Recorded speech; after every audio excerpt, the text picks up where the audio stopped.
And I'm Sheriff Quadry. And I'm Jimi Disu. Good morning. Graduation is going on law school today in Abuja with the controversies.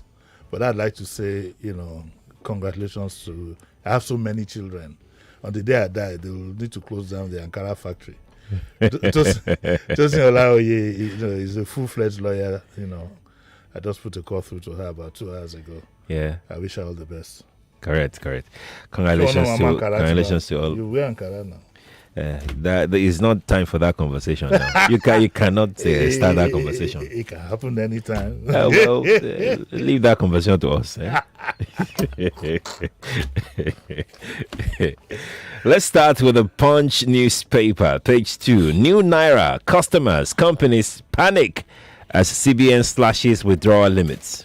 Now, from what I heard from Sheriff's program this morning, there is no need to panic.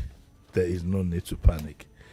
My own understanding is that it has to do with cash withdrawals.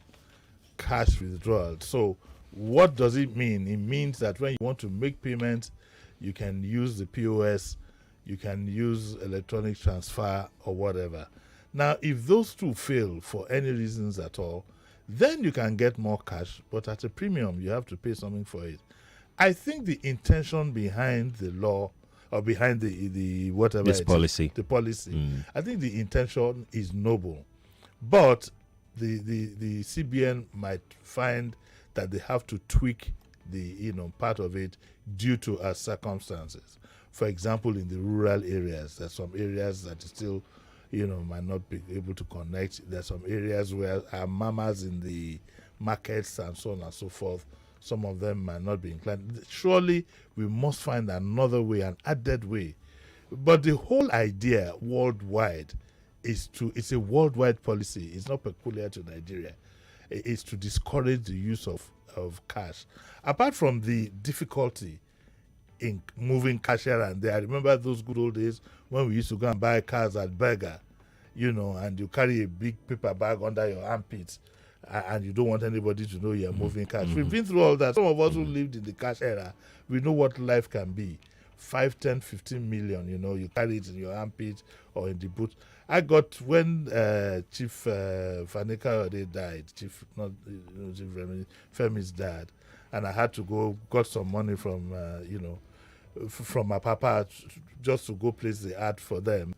By the time I parked at Louis Street to go and see Komi, when I came back, it was Femi Fanika who was telling me that who owns that car there? The car was just boggled. They taking all the cash, But thank God he was the one because it was their money. I mean, so some of us who have lived in the era of cash, we know how difficult it can be. Right. But let's read what the instruction says clearly. It says the maximum cash withdrawal over the counter by individuals and corporate organizations per week shall henceforth be 100,000. I don't know what over the counter means. Does that include your ATM? Yes, it does. They specifically state the ATM part. This one is when you walk into the banking hall. So banking hall is 100,000. Corporate body is 500,000. Right. Third-party checks above 50,000 shall not be eligible for payment over the counter. So you can't write a check for 200,000 and nobody's going to be paying that person over the counter. The maximum cash withdrawal per week via ATM shall be 100,000, subject to a maximum of 20,000 cash withdrawal per day. Only denominations of 200 and below shall be loaded into the ATMs. The maximum cash withdrawal via the point of sale terminal shall be 20,000. So if you go to your POS, I think that's what it means. Yeah, most you can get is, however, there's an exemption that allows up to 5 million for individuals and 10 million for corporate organizations. What this also does is that it also helps the government. It reduces significantly the expense of printing notes. Now, there was something that I read somewhere about 10 years ago, thereabout, off the cuff. I just read that the cost of printing the notes sometimes is even more than the value of the note itself. Do you understand? Meaning that, so 1,000 naira note, for example, I'm just as an example, maybe it costs like 1,500 to print it, which in itself is an anomaly. The other side also is With this, you can trace money. It also helps with crime. It helps with crime, kidnapping, and so on and so forth. But knowing Nigerians, they might devise some other means. God help us all in that regard. But generally, it's nothing to panic about. That is one. What it does is that it wants to push everybody to the banks. And surely you can't have cash floating all over the place unaccounted for. It will help to reduce corruption, where people have soakaways filled with cash and so on and so forth. Such things. But it talks about exit. It doesn't talking about inroad, meaning what is the maximum cash you can present at the counter to pay into your account? No, I think that's not. It wasn't. There's no maximum. There's no maximum. Like you can lodge any amount in. You can lodge any amount, but I also think that if you're doing that, there's the KYC will take care of that. If you are not a known customer, exactly. It's going to make business good for the washermen in town. If you know what washermen are, it's going to make very good business for the washermen in town. Let me quickly say what I mean by washermen, just because you don't understand. You see, you go to some shops, you see the same stock sometimes, 3 months, 4 months. I saw this dress the other day and it's still here. How much is it? They tell you one figure that is completely out of reach. Then you walk out of the shop. Such places are what we call washermen. They keep taking money to the bank, but they are not making any sales. Sometimes when you go on side, you see a car lot. What will Igbe now? As you saw it, why would they don't mind him? The man is asking for it possible. Check out. If you check out that, these are washermen, people that help to launder money. But so the reactions here are varied. Transporters react. The Deputy Managing Director of ABC Transport, Judun Neji, he lauded the project. Lagos State Chairman, National Association of Small and Medium Enterprises, Adebayo Adam, said the policy would hit businesses, especially MSMEs. I think in the first instance, yes, but the truth is, especially in the urban areas, really, yeah. I have found myself not once, not twice without a dime in my pocket. Oh, yes. I pay everything by card. I'm even bad with cash. Anyway, man, so no matter. Uju Ugumbunka, who is president of the Bank Customers Association of Nigeria. They have that? They have that? No way. That's not true. No way. What? Let me read it again. Let me read this. Let me read the paragraph to you. It says, the president of the Bank Customers Association of Nigeria, Dr. Give me a medical doctor or this another. Dr. Uju Buruka said that the castle policy's intentions were understandable, but the execution and timing were not right, and so on and so forth. And then a former president of the Association of National Accountants of Nigeria, Dr. Samseko, said that the CBN in limiting withdrawals was trying to reduce cash in circulation and drive financial inclusion, which was not a bad thing to do. So anyway, in the first instance, don't let's panic and don't let's overreact. I heard somebody saying this morning that it's for them and for dim and for them and for dim. It's not. It's good that you raise this mentality from your head and thinking that all government policies are geared towards certain persons. If you think that is true, we are the ones who have allowed it to happen. You sit back, you don't do anything, and you allow this to happen, and you keep saying it's for them. I've heard people say, so is running for election. Will they allow him? What did they? We all must feel inclusive when it comes. If we don't feel included, we should fight to make sure that our interests are included. But that's the story for another day. We are not in that mood today. So that's it. So someone raised a concern, very valid one this morning, about all those POS guys. Like, how much are they now allowed to carry? That business is dead. Right? Yes. Right? That business, or at the very least, has become more expensive. But you see, you can't make an omelette without breaking an egg. You can't take a decision that would favor everybody. That's not the way life is. That's why God has created some people short, some tall, some this, some that. Yes, these are part of the casualties that we are going to have. That business, the POS business, if you're thinking of investing in it now, you better be careful because it's dead. And because to continue in that business, you might have to charge a higher premium. Because first of all, it's good to cost you more to get money from the bank and itself, the cash. Right. And so that business is dead. I mean, look, you remember there was a time people had various umbrellas all over and set up places where you could buy the charge card. When was the last time I can't even remember what. I can't remember the last time I saw one, yeah. Meanwhile, you remember when the phones just came, some people were even hawking the charge cards in traffic. That POS business is dead. Or maybe because when they talk about financial inclusion, these POS guys, they play a major role. Like people get access to their cash so easily and quickly. The CBN doesn't even want you to patronize them. They want you to use your card. The people use their card. That card that you take to the POS, man, Yeah. the CBN prefers, understandably so, and I agree with them, that you use that card to make the purchase. Maybe you're going to collect cash. Okay, to make purchases. Okay, but the question is, she that for Magba POS? That for like go to Magba POS card. You use cash. Oh, I don't want to talk anything politics. I was just remembered about the 800 naira a day. This thing, but I don't want to call on any commissioner of finance to come and explain what's done. We will leave that one out of it. Let's go to the next one. Let's go to the next story.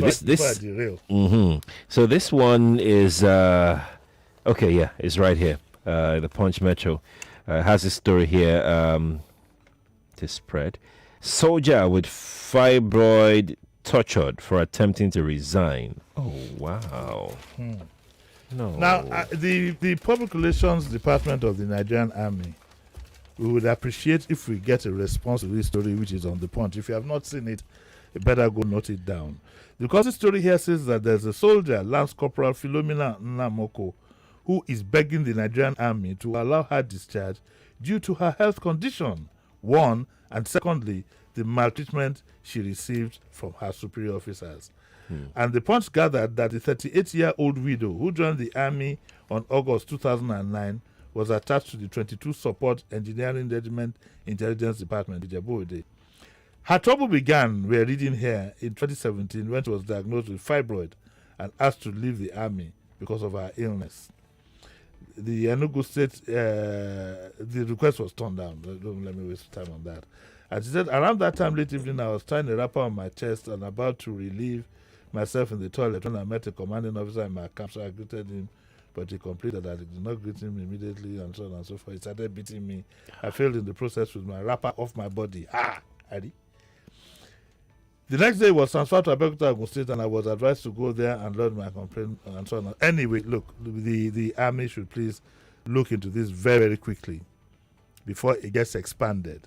Because one, it involves a woman. Anything that involves a woman, our antennas usually go up. And if it also involves some kind of torture or some sexual innuendo, because being beaten with her wrapper off, it says something. Okay, we'd like the army to look into it and please get back to us as quickly as possible. Because we place a premium on our officers, men and officers of our armed forces being treated properly. These people put their lives on the line. But for army, police, whatever you might think of them, DSS and so on and so forth, maybe none of us will be sitting down here talking. You might not even be in a position to listen to what we are saying here. So we'd like the army to quickly look into this. Again, the lady's name is Lance Corporal Philomena Nnamoko. The story is on the Punch, and she says she wants to leave the army. She's diagnosed with fibroid. Is treatable though, so I don't know. We need to put this in a balance. We don't know what her what her employment contract says, but fibroid is treatable. You go for surgery. At the very most, it's removed. And then, but sorry to cut in, sir. So shouldn't an officer be able to decide whenever they want to quit? That's why I said I don't know what her contract of employment is. When I wanted to join the Air Force in '81, I was told. You wanted to? Yes. Oh, okay. Why are you looking surprised? I'm surprised. I wanted to join the Air Force in '81 as a graduate, and they told me that time I think that I'd have to serve 15 years by a Misoro. Yes. Oh. Don't forget those were the days of military government. It was. I mean, I have people who went to university. Yeah. Martins, the two Martins that I know went to. I know so many people who joined the army as graduates, and I think it still applies now. Why are you looking at me kind of? So, like, you have to compulsorily serve. For yes, you have a you have a minimum. Yes. Oh, okay. Yes. Okay. I mean, so that's why I said I don't know what her terms of employment is, and I don't think typhoid is. Fibroid. What kind of morning is it today? Fibroid is something that can be treated in 2 months. You'll be up and about. It's no. Yeah. But she's also complaining that she's also frustrated that she's being tortured by this supposed officer. I think the army needs to investigate that and indeed get back to the public on it. We'd appreciate that. So here is a quick one on this. This shouldn't even be in the papers, because I would have thought that the military will have some kind of health insurance, for their people that can easily take care of, something like this. I don't think it's about the treatment, really. It's more about the fact that she wants to leave, and from what I can see, I suspect it has to do more with the torture than with having fibroids. Or victimization or something. Victimization, yes. But when you start beating somebody and the wrapper falls off, you get it. Okay, yeah. We don't know the full story, like you said. Like I said. Yeah. Why are you wearing such an innocent face? Yeah, I'm just, you look like a priest. It's you look like a priest at a funeral.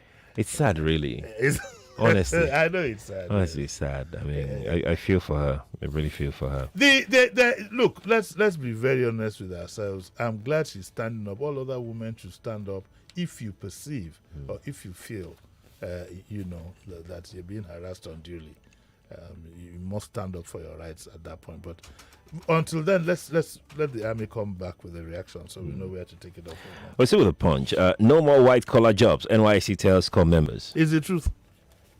Is the truth. The reason why we're highlighting this story, there's a new acting DG, Mrs. Christy Uba, and she has said that there are no more white-collar jobs. That era is gone.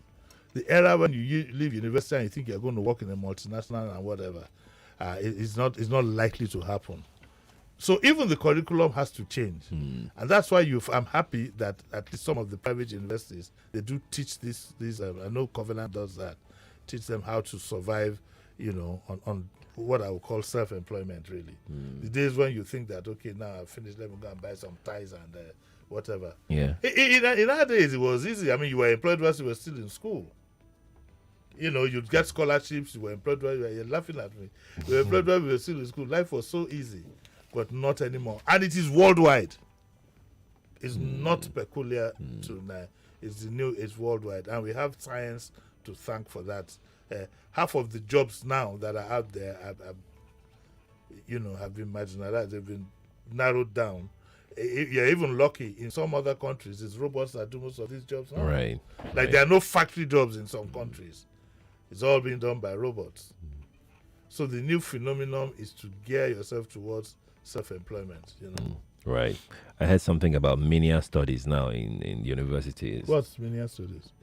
That's exactly what I asked. That's a question I asked the person who told me yesterday, and this is what he told me. He said that perhaps they want to teach them, like you've explained, like how to survive in case you don't have jobs, carpentry, cobbler. I'm going to say this, but it's not going to be popular with people because sometimes we get sentimental. You find people saying, his own child went to university. Why should you say our children shouldn't go? The truth is, we are now in a world where your child does not need to go to university to survive. To be honest with you, what we need to do is to improve on what do they call these things now? These jobs, these hands-on jobs. I'm not functioning well this morning, but it's to improve on other institutions that can produce workable persons. For example, in some countries in Africa today, you can't just put on an overall and say that hold a spanner and say you're a mechanic. You have to go to the proper electrician or a plumber. In '84, I visited some facilities of Mercedes-Benz in Germany. They have the Mercedes-Benz at that time had institutions where they train first class, and they don't call them engineers or whatever. They're mechanics. But if you say now that tell your child to be a mechanic, people will look at you kind of funny. Or tell your child to go be a baker. Or to go learn proper catering. Have you seen mechanic? I've seen that movie. Yeah, that's exactly what you're talking about. Like, what we need to do is to make sure that our technological institutes, have various where people can learn hands-on training. Universities are for academics.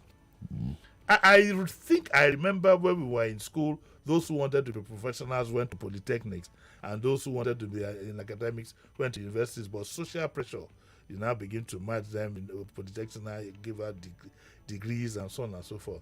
In Nigeria today now, what I hear is we are now even producing an accountants who haven't even gone to university. One of my favorite sons, Abiola is his surname. He passed his ICANN before he went to Unilag. Ooh. So I said, when you're already a full chartered accountant, I said, when it's time to get a job, they will still be insisting that you should be a graduate. He passed. He did the 5 whatever, they have schools where so many things are going on. If I were to have children all over again, if I notice a trait in one of them, you go to fashion school instead of wasting your time writing them and whatever. And you'll be better. After all, at the end of these schools, what then happens? Still end up in these various institutes, or you go and learn how to do these things online. I'd be prepared to send my child to a school of photography. All this university. We need to understand that worldwide, those days are gone. In the Western world now, a university education is not compulsory for you to get on in life. Some of the best minds that we have. I think Bill Gates didn't go to university. What about the Facebook guy, Zuckerberg? He went to college. He went. What about Bill Gates is a Microsoft guy. Who was some other? What about Musk, the Twitter guy? Elon Musk. No, I don't know his story. Yeah, that one was born with that. But in all seriousness, don't do things. It's important that parents don't do things for their own ego, so that you can boast that my son has a spot on. No, don't do things for ego. Look at what your child can do. There, for example, there's an institute that I know in America. There's one institute, I think it's owned by ITT or whatever it is. They teach them about how to handle street lights. And it's a big industry, and they're not necessarily that. And it's a big, and the future is endless. Right. Let's go there. I also know quite a number of people are going into solar technology. Yes. And it's a big industry in Nigeria. You see, because academics doesn't make a man. No. But that's a debate for another day. Right. Academics doesn't make man. Yeah. Let's take this one, perhaps our last one. Unpaid allowance ex-soldiers to picket finance ministry Monday. Well, this is coming in with this other one. And I thought all of you, thankfully though, the old soldiers that were here, you remember their story. They got a phone call and help is, they're getting some help to see if they can get their allowances. I was shocked to see this again. Retired military personnel who are being owed security debarment allowance have written to the Minister of Finance to notify her of their plans to picket her ministry. This is unfortunate and shouldn't be happening. And that a security debarment allowance is the money paid to retired military personnel to discourage them from using the skills they acquired while in service against the government. Last year, the veterans launched a national protest against non-payment of the allowance under the auspices of the Coalition of Concerned Military Veterans. There's nothing more to say about this. This is completely disgraceful. Completely. I repeat, completely. The 3 men who were here that day, I was weeping like a baby when the program ended. These people, you needed to see them put their lives on the line for the country, and we now subject them almost 20 years after to this kind of embarrassment. The army should get his act together. Somebody must be whacking some money somewhere. And I think it's about time, the army did the needful. If the money has been whacked, or if it has, whatever it is, let's get this out of the way, for God's sake. Let's get this out of the way. I wouldn't want us to be seeing things like this in the new year. It will be very, very unfortunate. Yeah, it will be. I think we can squeeze in this one now. Police probe alleged sale of human organs by 2 teenagers in Lagos. Yes, I had to highlight this story. Okay. Now these 2 teenagers, without the consent of their parents, without the consent of their parents, they reside at Yanokwaja, and they sold their organs to a medical doctor in Abeokuta last month for 200,000. The girls, one is 17-year-old, Precious Ikechukwu, daughter of a Pentecostal bishop in Lagos, and her father's secretary, 19-year-old Teresa Obam, allegedly connived with an adult member of the church, Mrs. Adeleke Blessing, and went to a medical doctor at Red Roof Specialist Hospital, Abeokuta, where their organs were sold for 100,000 each. I think the police should move in on this very quickly. The bubble burst in September 2022 when Precious, the daughter of the bishop, started vomiting and she was taken to hospital by her father, who thought it was typhoid or malaria. The doctor requested for medical tests, which later revealed that her back parts and her private parts were damaged. Oh no. Okay, please read this story on page 7 of the Vanguard. I can't continue with it. It's too gory. But you need to keep an eye. You need to keep an eye on young people around you. We thought we'd highlight this. I think I don't know. I can't read the story. It's too horrible. But I hope the police gets in onto the matter and justice is done. From what I can read here, these two girls will not be the same again. Yeah, their life has been virtually terminated, even though they are still alive. We have to go now. That's our show. Yes, thank you very much. Thank you so much, Lagos. Let's take this break. When we return, we'll talk some more about the cash withdrawal limits. So stay here. Don't go anywhere, please. When I finish downloading this show like this, I will go straight to Tayo's house to eat sweet jollof. Then And I want to assume that you would run because I want to give the listeners context for the conversation. In 2019, you were running mate to Atiku Abubakar. What did you learn then that you will not repeat this time? Yes, when is the president coming out to address us? There's a few things. One, I have a burden and a passion for young people. The fact that you have elected a man does not mean then you begin to order him around. The president will do whatever is good for the country at any given time. Mr. Adeshino, isn't the president responsible to the people? What should the next president do to root out stakeholders who are complicit? You fire those that need to be fired are fired. It's looking like a brand new Chelsea, attacking with so much fluidity. And what can you say about that, Martin? I know you follow Chelsea quite closely. I live close to the Chelsea training ground. That's what you mean by that. I'm not.